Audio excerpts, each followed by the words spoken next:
halkani waa BBC London saacadda Afrikada Bari imika waxay tilmaamaysaa 7 aroornimo oo gow ah.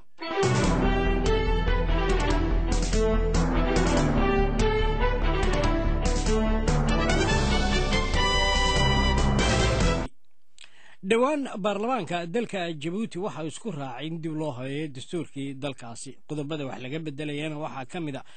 kuwa xadidaya inta xilli ee madaxweynaha waqtigaasi jooga oo dib isku soo sharaxay karo doorashooyinka Djibouti ee soo socdaana waxa ay dhici doonaan sanadka 2011 hase ahaatee arrintani waxa cabasho ka keenay oo ka muujinaya qaar ka tirsan xisaabta mucaaradka ee Djibouti waxaana khadka telefoonka aan ku waraysto aan kula xiriiray gudoomiyaha xisbiga MRD layra daahir أحمد فارح وداف لو يقانو جوجهاتن دلك بلجمكا وحنا المركة هرويدي بل واحد ديدين هنا كعبنايا ولا ليوني هرتو ما صنتها ورئيسك BBC ده إن بدن أيام BBC ده كهدل كل كواحد أنا قرنا هانتي وانكور جدنا معارض كهدي عن هاي كور رئيدية كوه بيسامبا استبدل كدستور كله قصمني وانكور جدنا وحنا قور جدنا واحد وما رجنا متكجواب يرهبتان ومدده وحنا رجنا أخيرا وشخص يسكوا توصيبه مدحون إسماعيل عمر قيله سوى أود وصي هايستو حسابت ما هو حريدان مركا حسابتنا معارض كيه أو موقف مديسن ما قوض هذا الشيء مسوى قفل با محسول بدين عيسى ما يوان كم مديسن هاي وقرالله صوص أرني أفرت حسبي شرعي سن ذلك كجرا وكيجو كميديا هاي إن قرال بيصوصارين بشي سبتمبر سنة كي نجتجي لحيو لباتن كده يصوصارين أي سعد ويسكو أرنتا وجوجا عن سيديان قرال كله كده بينه ويجران ومال عندنا ودو حتى هو كلا يصوب حي إن جهته بيسني فروت سدا يسيل جنا ويكور جدا كل وارنان أركتيان كم ديسنا ولا لونسكوا فخسرنا وي. وايو محد كده يدنتين دلوا والبا شرعي بقوليه إن قولها شرع دجنتي سو فريستو أو حرر كيد استورده وحكو كرديو وحكدي مدبو هبايو. وارون دل كتبة حق بقوليه هينو دستور كيسبدلو لكن ده أمد أيه حق ولا شخصي حق وماله arrintani dadka shacabka reer Djibouti ma ay oran dastuurka hala noo bedelo si oo Ismaaciil Cumar Galo noo fadhi ma ay oran madaxweyne geelay isaga ay arrintaasi ka timiday isaga ayaa isbedelkan meel mariyay isaga iyo afarta u nacableeyay ee baarlamaanka sheeganaya kolka maadaama ay arrimuhu sida yihiin deeto anagu aan ogolaanayna ma afar qof oo afar shaqaale oo la soo qasbo meelaha kol laakiin imika sababta baarlamaanku ku saleeyay isbedelkiisana ayaa waxa weeye madaxweynaha haatan dadkiisii baa raba oo doonaya de anagu ma arkayno yooniso dadka madaxweynuhu sheegaya way rabaan uu leeyahay ma arkayno halka ay joogaan dalka waan ognahay waxa ka jira waa dalka yagi waan isnaqaanaa waa wadan yar Djibouti inta badan caasimada dadku ku nool yihiin cid Ismaaciil Cumar oo gol afar qof oo shaqaale oo la soo qasbo shaqada niga eriyayna hadda soo bixi wadin leeyahay maalmaha durmaanka la tumayo waxaan ahayn oo qasab ku soo baxay iyaguna iyada afar qof oo runaantii meesha dan ku haysato oo faraha lagu tirin karo oo Ismaaciil hareeri joog waxaan ahayn oo Ismaaciil oo gol ma arkayno wax diidan ii sheeg cid diidan maanta ka hor imanaysa ma ka hortimid ii sheeg waxaan kugu soo koobi sheekadaba Ismaaciil Cumar hadii uu isku kalsoon yahay uu hubo inuu shacabka Djibouti taageersan yahay ha ogolaada inuu mucaaradku u yeero dadka uu yiraahdo mucaarad wixii ummad reer Djibouti ay soo diidan isbedelka dastuurka iyo si fadhiga awoodda Ismaaciil Cumar Gelay soo bax taa oo qoroon ha ogolaada yooniso sheekada way dhamaan maxaa lagu diiday hadii uu hagaajiyay dalkii oo uu dhaqaalihi hagaajiyay nabadgelyadii hagaajiyay xiriirkii caalamka hagaajiyay kii gobolka Djibouti ay ka mid tahay hagaajiyay maxaa lagu diiday hadaan ahayn waana waqtiga kursiga iga yaraka maxaa lagu diiday aad u sheeganaysan yonis olka saado hadlaysa wasiir Ismaaciil Cumar oo kale ayaan ku moodaa kolkol runaantii goorka ugu dambeysay Djibouti mooyaan hadii aad tagtay Djibouti walaalow hagaajista aad sheegayso meel ay taal anagu ma arkayno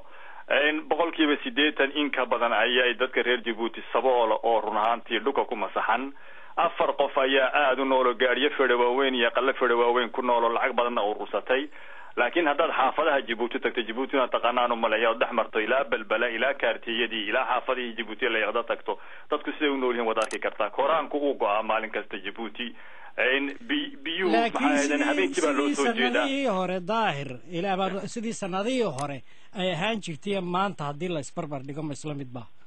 walaalow maantadaan wala hadlayna haddaad tagto yoonisow ood u dhaadhacdo xaqaa'iqaad u dhaadhacdo ma arkayno ficil wanaagsan oo Ismaaciil Cumar sameeyey. maantada aan ku sheegayo askar baa iyo shacab baa isku weeraray boorkii Dooraale ee waan sameeyey dekadii Dooraale waan sameeyey u lahaa camal xumo awgeed iyo macluul iyo saboolnimo awgeed. kolka ma arkayo run ahaantii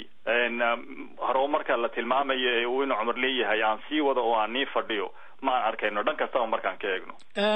baarlamanku imika waxyaabahan ay ka doodayeen macnuhu ma aha haloo saxeexoon imika Ismaaciil Cumar Geele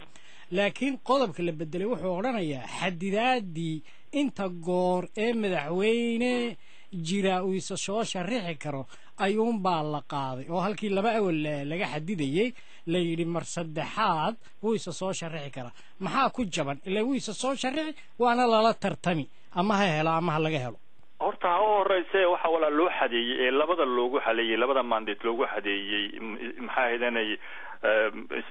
musharaxnimada madaxtooyada yaa jira. qofka bini'aadankiihi waqti buu leeyahay uu tamarin kara ayuu leeyahay. laba mandate oo 6 sanadooda markuu hayo inuu ku filan tahay inta ayaa meesha walka horeba la isla gartay. waa nidaam adduunyadaba ka jira weeyaan oo bini'aadan baan nahay haddii meesha lagu sii raago waxaa la yidhaha mana kugu raagto xoolahaaga la moodaa taabaa meesha taale reer Djiboutina ay isku wala ogol yihiin. laakiin soo horaba xisaabtooda ma tartamin. waa talabaad yoonisow Djibouti doorasho xaqii walaal kama dhacdo 29 ilaa maanta anagu yaan u joognaa doorashada ka dhacday Djibouti. tan iyo maanta calanka qaadanay xusbi qura 65 nin ee baarlamaanka lagu sheegay waa xusbi qura ka soo jeedaan. laakiin tartan baa la galay doorashooyin tartanaa la galay Djibouti. dee tartan xaqi kama jiraan kuleenaho anagu waan u soo joognay walaal oo reportya laga qoray oo adduunyada iska og oo waxay website-yada ku weli jiraan oo waxa kamid ah maxayna doorasho xaqi hayna ka dhicin Djibouti qoraalada lagu qiray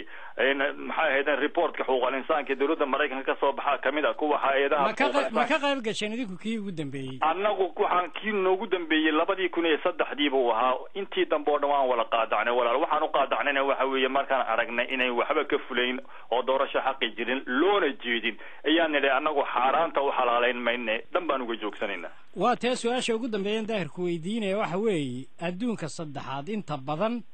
mucaaradada malaha waxa loo yaqaanaa uun hadba qofkii meesha jooga qofkii kale ee markaa doonaya inuu la tartamo oo qura oo kursiga ah laakiin meeshii barnaamij baa loo baahan yahay.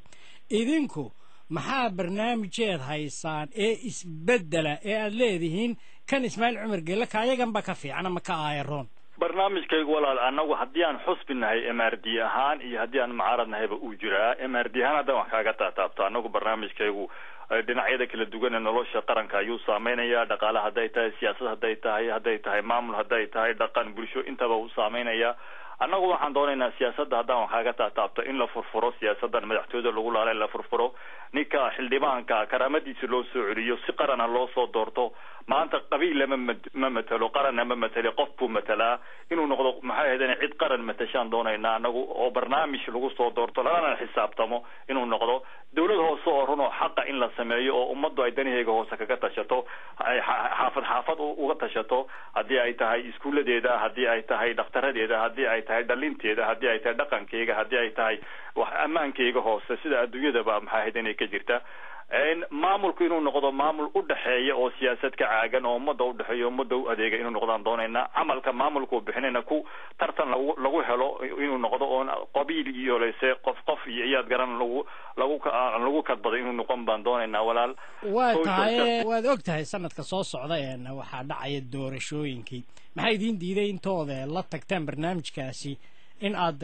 ololiya tartan ku gashaan ka qayb gashaan doorashooyinka? waan samaynay walaal 29 baan samaynay 93 baan samaynay 99 2003 intaa oo dhanba walaal waan samaynay si aan ummadda iyo adduunyadaba u tusno inaan anagu loolan ka carar aanan ahayn inaan dimuqraad nahay inaan ogol lahay laakiin aan loo jeedin oo maxaydan cidda taliska haysa ayna u jeedin. kolkii aan tusnayna hadda dan baan uga joogsano waxaan nidhi tani hadda intaa ugu filan waa in si kale looga dego iyaan nidhi walaal oo imika waxaan u dhaqdhaqaaqaynaa ayaa aaba sidii ay doorasho xaqay u dhici lahayd